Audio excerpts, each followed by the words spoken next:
Hallo allemaal, that used to be. Hallo iedereen, that used to be.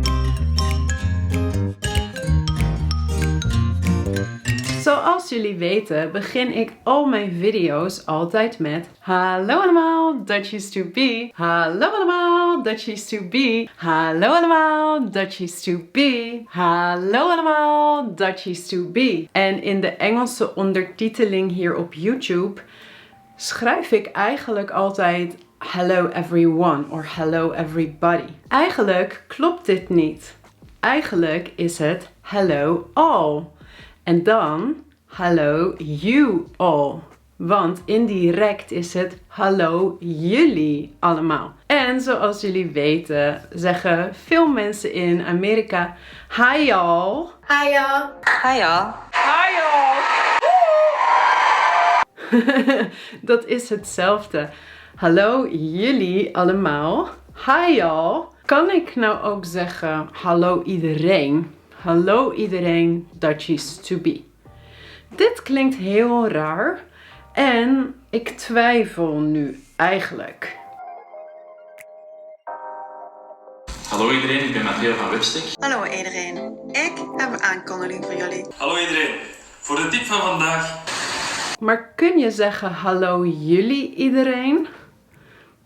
Nee, dat kan niet. Oké, dus hoe gebruiken we ze dan goed? Laten we beginnen met het onpersoonlijke voornaamwoord iedereen. En dit woord kun je wel vertalen naar everybody of everyone.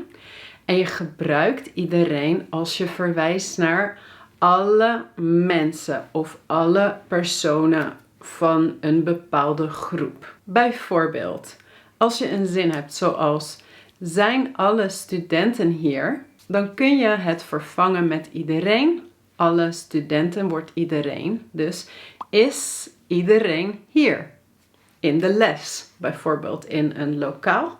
Zijn alle studenten hier? Is iedereen hier? Letten alle studenten goed op? Let iedereen goed op? Of letten jullie goed op? Let iedereen goed op? Heb je alle gasten afgebeld? Heb je iedereen afgebeld? En bijvoorbeeld, we zijn met een groep op een feestje en alle mensen van de groep gaan naar huis. Iedereen gaat naar huis. En je ziet dat als je iedereen gebruikt, dat het werkwoord, de persoonsvorm, dat die in het enkelvoud staat. Is iedereen hier? Of iedereen gaat naar huis. Kunnen we deze zinnen nu herschrijven en alleen het woordje allemaal gebruiken in plaats van iedereen? Is iedereen hier? Is allemaal hier? Let iedereen goed op? Let allemaal goed op? Heb je iedereen afgebeld? Heb je allemaal afgebeld? Iedereen gaat naar huis. Allemaal gaat naar huis. Nee, al deze zinnen zijn fout. En dat komt omdat allemaal altijd gebruikt moet worden met een persoonlijk voornaamwoord of met een zelfstandig naamwoord. Allemaal is zelf een bijwoord. Het betekent alle van een bepaalde groep. Bijvoorbeeld, zijn alle studenten hier? Zijn ze allemaal hier? Letten jullie allen goed op? Letten jullie allemaal goed op? Heb je alle gasten afgebeld? Heb je ze allemaal afgebeld? En alle mensen van onze groep gaan naar huis. We gaan allemaal naar huis. Je ziet dus dat we steeds een persoonlijk voornaamwoord hebben gebruikt om te refereren aan de groep. Dus alle van ze, alle van we, alle van jullie. Ja, allemaal gebruik je in deze gevallen dus met een persoonlijk voornaamwoord. Je kunt het ook met een zelfstandig naamwoord gebruiken. Bijvoorbeeld, er staan allemaal mensen in de gang. Of ik zie allemaal mensen in de gang. En je ziet dus dat je het kunt gebruiken voor het subject, het onderwerp van de zin, en voor het object, het leidend voorwerp hier van de zin. Met iedereen gebruik je geen zelfstandig naamwoord of persoonlijk voornaamwoord, want iedereen is zelf al een onbepaald voornaamwoord. En je ziet dus ook dat, zoals ik zei, bij iedereen krijg je altijd het werkwoord in de derde persoon enkelvoud. En je krijgt bij allemaal, dan krijg je het werkwoord in het meervoud. Want ofwel het persoonlijk voornaamwoord is ze, jullie, we. Dat is meervoud. Of het zelfstandig naamwoord staat in het meervoud.